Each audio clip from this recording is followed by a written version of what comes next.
My name is Sarah Parkinson. I'm a master's student of social policy at UPenn. Hi, my name is Ann Futterer, and I am also a master's of science and social policy student at Penn. Hi, my name is Memphis Madden, and I am also a master's of social policy student at Penn. Good morning. My name is Matt McClett. I'm a Master of Science and Social Policy student and a Master of Public Health student here at Penn. I want to begin today by talking about Mike, or BRANDO, as he was more affectionately known. BRANDO and I were best friends from 2nd grade to 8th grade. We did everything together. We played every sport together. We failed at pretty much every sport together. It was no surprise that when we went to high school, we began to grow apart. We went from a rural school to the largest high school in the state. In high school, BRANDO began experimenting with prescription drugs. He was getting them for free at parties on the weekends, but this hobby developed into a habit. And after high school, he could no longer afford prescription medications and began using heroin. Despite periods of sobriety and rehab, BRANDO died at the age of 28 in his mother's home in February of 2016. This is my story, but this is a story familiar across this country, in our city, and almost certainly in this room here today. Every day, 91 Americans die from opioid overdose. In Philadelphia, in 2016, 910 people died of drug overdose. 80% involved opioids. Just look at this graph put up by the Philadelphia Medical Examiner just this December. We are already off the charts. The opioid epidemic is a growing and serious problem. There are many programs that are attempting to curb the opioid epidemic. Our aim is through prevention. For many, this begins with what's found in your medicine cabinet. We have a plan to conduct a study of prescription take-back throughout Philadelphia. This information will be vital to stakeholders to make important policy and funding decisions. But before we go into the details, let's talk a little bit more about the problem. 4 out of 5 heroin users first misuse prescription medications. Prescription medications are commonly left over after procedures. We often think about wisdom teeth removal, right? Dental surgery. That's true. 46% of prescription opioids are left over after dental surgery. But it doesn't stop there. Other procedures are higher than 50% of opioids remaining after procedures. Prescription opioids pose a danger in the home. And most individuals who misuse prescription opioids get them for free from friend and family members. So how can you keep your family safe? The DEA has authorized hospitals, pharmacies, and police stations to serve as prescription take-back locations via a prescription take-back box. A prescription take-back box is roughly the size of a mailbox, and returning your prescription really is just as easy as mailing a letter. In Philadelphia, there are currently 15 prescription drop boxes for a population of 1.6 million. 13 of these prescription drop boxes are located in police stations, likely serving as a deterrent to use. I thought it'd be interesting if we try to return this bottle together. So those of you new to Philadelphia, Philadelphia is a walking city. I don't move my car because I know I'll lose my spot. That's really frustrating. So I want you to think with me, how far would you be willing to walk to return this bottle of medications? Well, from our campus at Penn, the closest prescription drop box is 3 miles away. That's a 55-minute walk. Well, what else can I do?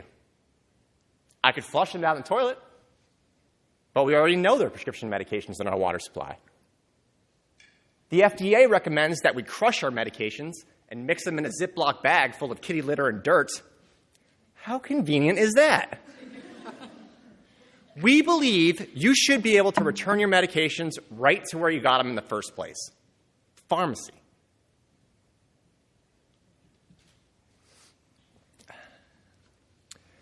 Prescription take-back boxes work. We have evidence to support this, but there have not been studies of pharmacies in large American cities. A pilot study addressing this would not only benefit Philadelphia, but our friends here from Washington and Austin. Sorry, Athens.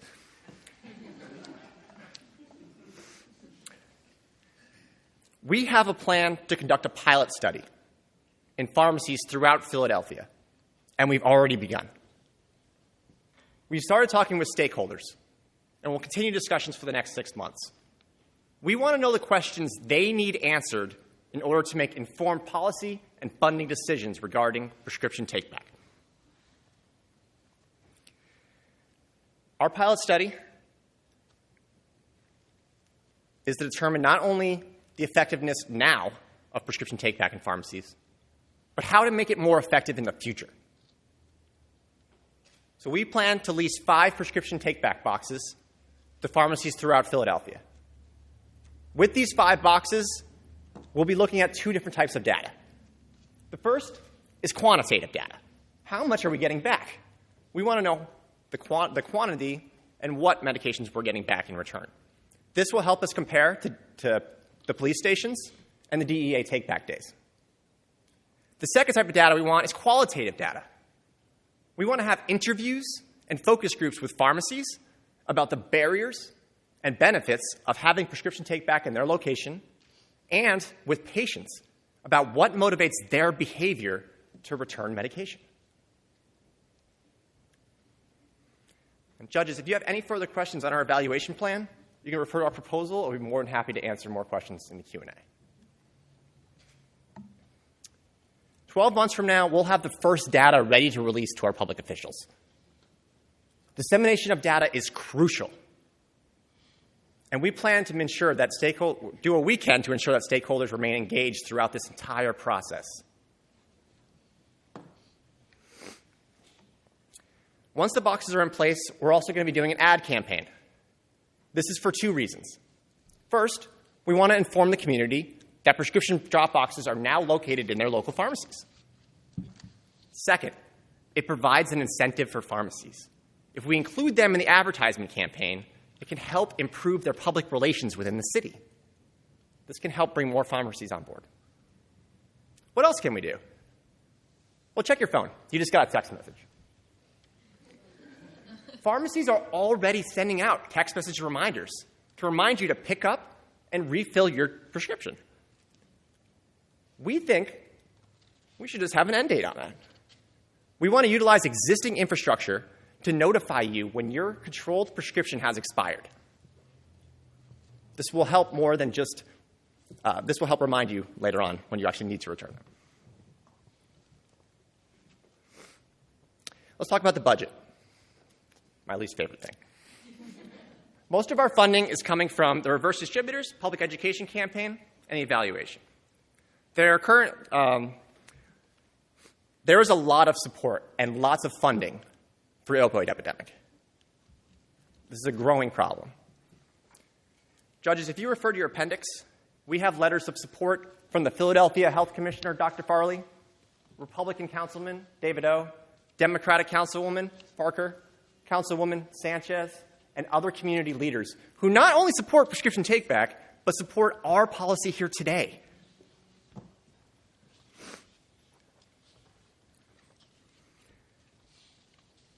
A pilot study is an important first step in putting this support into action. 910 people died in Philadelphia from drug overdose last year. This is our story, but it doesn't have to be our narrative. We must protect our good friends like BRANDO. There's no silver bullet to curbing the opioid epidemic. We must utilize every tool in our arsenal. Philadelphia has been a leader in innovative policy in the past, and we have that opportunity again here today. With your support, this will become a reality, in Philadelphia this year. We appreciate your time and look forward to questions. Thank you.